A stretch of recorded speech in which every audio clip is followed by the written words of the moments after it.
తాకట్లో ఉన్న మీ బంగారాన్ని విడిపించి ఆ రోజు ఆన్లైన్ రేటుకి కొంటాం. Sharma gold company. ఓం నమో వెంకటేశాయ. నేను Geetanjali. Welcome to Suman TV. ఇవాళ మనతో పాటు ఉన్న అతిథి రామకిషోర్ ఆచార్యులు గారు. నేను ఇలా చెప్పడం కన్నా శ్రీవారి దాసుడు అని చెప్తే చాలా త్వరగా అర్థమవుతుందండి. స్వామివారి గురించి, వారి లీలల గురించి, అలాగే స్వామికి పెట్టే నైవేద్యాలు ఎలా వండి వార్చాలనే దాని గురించి కావచ్చు, మనకి ఎన్నో రకాల సమస్యలు, వాటికి ఎటువంటి పరిహారాలు చేసుకుంటే బయటపడతాం, ఇలాంటి వీడియోస్ ద్వారా చాలామందిని ఆధ్యాత్మిక మార్గంలో నడిపిస్తూ ఎంతోమందికి స్వామి వైపు నడిపించారని చెప్పుకోవాలండి. శ్రీవారి దాసుడు అనగానే మీకు ఒక ఛానల్ కనపడుతుంది, అందులో ఇలాంటి ఎన్నో వీడియోస్ ఉంటాయి. నాకు అనిపించింది వారితో ఒకసారి మాట్లాడాలి, మన ప్రేక్షకులకు కూడా తెలియచేయాలి ఎన్నో విషయాలు, మరీ ముఖ్యంగా స్వామివారి గురించి, మనకుండే సమస్యలకి ఏవైతే ఉన్నాయో వాటికి పరిహారాల గురించి అని వారిని ఆహ్వానించాము. వైజాగ్ నుంచి ఇక్కడికి వచ్చారండి. మన ఆహ్వానాన్ని మన్నించి ఇక ఆలస్యం చేయకుండా గురుగారితో మాట్లాడదాం. జయ శ్రీమన్నారాయణ. నమస్కారం గురుగారు. జయ శ్రీమన్నారాయణ. గురుగారు, వీడియోస్ చూస్తూ ఉంటాము, అసలు ఎన్ని రకాలుగా స్వామికి మేము ఎంత దగ్గర అవ్వచ్చో చెబుతూ ఉంటారు మీరు. అలాగే ఎన్నో పరిహారాలు కూడా తెలియచేస్తారు, ఎన్నో సమస్యలు. ఎక్కువ మంది ఎదురు చూసేది, అడిగేది ఉద్యోగం గురించి అండి. కష్టపడి చదువుతారు కానీ దానికి తగ్గట్టుగా ఉద్యోగం రాదు. కొంతమందికి అసలే ఉద్యోగం ఉండదు, వచ్చి చేజారిపోయే వాళ్ళు కావచ్చు, రాని వాళ్ళు. కానీ మీరు కొన్ని వీడియోస్లో ఇలా చెప్పేటప్పుడు ఉద్యోగం గురించి ఒక పరిహారం కూడా తెలియచేశారు. అది పాటించి ఎంతో మంది ఉద్యోగం పొందారని స్వామి అనుగ్రహంతో అని విన్నాము.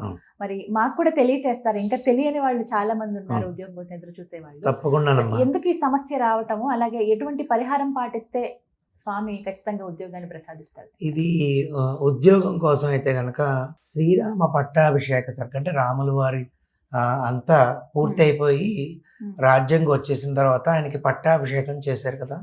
ఆ పట్టాభిషేకం చేసిన విధి విధానం ఏదైతే ఉందో అదంతా చదవడం.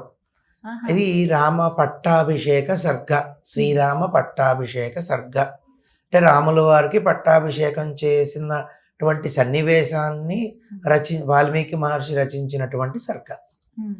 ఈ శ్లోకాలు ఏవైతే ఉంటాయో ఇది రోజు ఒకసారి నియమ నిబంధనలతో, ఆడవారికి ఇంక ఇబ్బంది కూడా ఉండకపోవచ్చు 99% ఆడవారికి, ఎందుకంటే 11 days చాలు. 11 రోజుల పాటు ప్రతిరోజు కూడా ఉదయాన్నే లేచి ఈ 123 శ్లోకాలు ఉంటాయండి. ఇవి ఈ 123 శ్లోకాలు చదువుకోవడమే. పూజ ఏవి కాదండి, మనసు పెట్టి దేవుడి దగ్గర కూర్చుని, వీలైతే దీపారాధన చేసుకుని కూర్చుని ఆ 123 శ్లోకాలు గనక ప్రశాంతంగా చదవగలిగితే రోజుకి ఒకసారి చెప్పున 11 సార్లు, మొత్తం 11 రోజులు 11 సార్లు అవుతుంది. ఉల్లిపాయ, వెల్లుల్లిపాయ ఇవన్నీ మానేయాలి. ఉద్యోగం గురించి బాధపడే వాళ్ళు ఎక్కువ మంది హాస్టల్లో ఉంటారు. ఆ హాస్టల్లో వాళ్ళకి ఉల్లిపాయ వెల్లుల్లిపాయ లేకుండా తినలేరు. కాబట్టి ఆ 11 రోజులు కష్టపడైనా పెరుగన్నం మాత్రం తినచ్చు. అక్కడే ఉంటుంది పెరుగన్నం, కొంచెం కష్టపడాలి. తర్వాత భూశయనము అంటే మామూలుగా కింద పడుకోవాలని కాకుండా కనీసం చాప వేసుకునైనా పడుకోవాలి, తప్పదు, కొన్ని తప్పదు. ఇలాగా ఉల్లి వెల్లుల్లి లేకుండా భోజనము. తర్వాత వివాహం అయిన వారు ఉద్యోగం కోసం దీని గురించి చూస్తే బ్రహ్మచర్యము. ఇవి 11 days కనుక పాటిస్తే వెంటనే వచ్చిన వాళ్ళు నాకు తెలుసమ్మా, వెంటనే వచ్చిన వాళ్ళు తెలుసు. మొదలుపెట్టిన 5వ రోజు వచ్చిన వాళ్ళు నాకు తెలుసు. అయిపోయిన తర్వాత నెలకు వచ్చిన వాళ్ళు, 2 నెలలకు వచ్చిన వాళ్ళు తెలుసు. నేను స్వామివారి దగ్గర సేవ చేసుకుంటూ ఉన్న వ్యక్తిగా నేను చెప్తున్నాను. ఎందుకు ఇంత పర్టికులర్గా అంటే అందరికీ ఉపయోగపడాలి అని చెప్తున్నాను. ఆయన దగ్గర సేవకుడిగా ప్రమాణపూర్తిగా చెప్తున్నాను. ఎంతమంది ఈ యొక్క పట్టాభిషేక సర్గ చేసి ఉద్యోగాలు సంపాదించి వాళ్ళు భక్తులు నిజంగా ఈ విధంగా ఇంకా ఉన్నారనిపించింది. ఎలాగా అంటే ఇందాక ప్రస్తావన చేశాను, ఒక అమ్మాయి పాపం అమెరికా నుంచి వచ్చి నన్ను కలవడానికి వచ్చింది. అలాగా హైదరాబాద్ నుంచి నాకు తెలిసి 70-80 మంది అయినా పర్టికులర్గా మా ఆలయానికి వచ్చి నాకు ఉద్యోగం వచ్చింది గురువు గారు, మీరు చెప్పింది చేశానని నాకు చెప్పి పెరుమాళ్ళని దర్శనం చేసుకుని వెళ్ళడం కోసం వచ్చాను అని చెప్పిన వాళ్ళు హైదరాబాద్ నుంచి, నెల్లూరు నుంచి, విజయవాడ నుంచి, బెంగళూరు నుంచి వచ్చి చెప్పిన వాళ్ళండి నేను చెప్పేది. హర్యానా నుంచి ఉమ్. హర్యానా ఓ. నుంచి మన వాళ్ళే అక్కడికి వెళ్ళి స్థిరపడి ఉద్యోగం అక్కడి నుంచి వచ్చి ఎంత మంది నా దగ్గరికి వచ్చి చెప్పారంటే నేను ఎంత ఆనందపడ్డానంటే అంత ఆనందపడ్డాను. అదేవిధంగా సంక్షేప రామాయణము ఉమ్. అంటే ముందుగా రామాయణం వాల్మీకి రామాయణం పూర్తిగా మనకు రావడానికి ముందు అంటే క్లుప్తంగా చిన్నదిగా అంటే 100 శ్లోకాలతో కూడిన సంక్షేప రామాయణం. ఉమ్.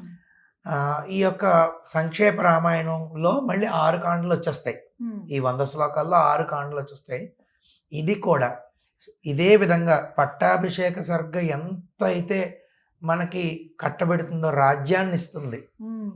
అందులో ఫలశ్రుతిలోనే ఉంటుంది. ఉమ్. అలాగా రాజ్యం అంటే మనకి రాజ్యాలు ఇప్పుడు రాజ్యం అక్కలే, మంచి ఉద్యోగమే మన రాజ్యం. అదే. మన రాజ్యం సుభిక్షంగా ఉంటుంది, మన రాజ్యం ఉమ్. అంతే కదా. ఈ సంక్షేప రామాయణం 100 శ్లోకాలు కలిగి ఉంటుంది. ఉమ్. 100 శ్లోకాలు గనక ప్రతిరోజు అయితే పట్టాభిషేకం సర్గ ఉమ్. లేదా ఇది రెండు రెండు రాముడే, ఉమ్. 2 మార్గాలు ఉన్నాయి. ఉమ్. 100 శ్లోకాలు రోజుకు ఒక్కసారి చదివి 11 రోజులు గనక దీక్షగా చేయగలిగితే ఉమ్. తప్పకుండా ఉద్యోగం సంపాదిస్తారు. ఉమ్. కావాల్సింది నమ్మకం తల్లి. నేను ఒకటే మాట చెప్తున్నాను, నమ్మకం. ఉమ్. నమ్మకం ఉండి మనం చేసామా స్వామి మన వెంటే ఉంటారు. ఆయన నిదర్శనం చూపించి తీరుతారు రామయ్య.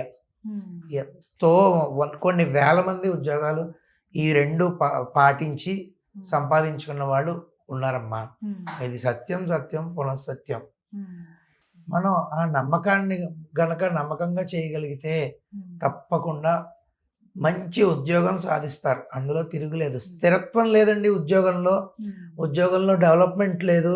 ఉమ్. తర్వాత జీతం పెరగాలి, ఆ. ప్రమోషన్ రావాలి, లేదంటే ఇంకొకటి. ఇదే ఉద్యోగంలోనే ఉమ్. సమస్య కొంతమందికి ఏముంటుందంటే స్థానచలనం, ఉమ్. నాకు ప్రమోషన్ ట్రాన్స్ఫర్ అవ్వాలి అని. అన్ని సమస్యలకి ఈ 2 పరిష్కారం. ఉమ్. ఈ రెండే తప్పకుండా గట్టిగా. ఉమ్. 11 రోజులు ఆచరించండి, ఉమ్. తప్పకుండా సాధిస్తారు. ఫలితం ఉంటుంది. చక్కగా తెలియజేస్తారు. ధన్యవాదాలు గురుగారు. ధన్యవాదాలమ్మా.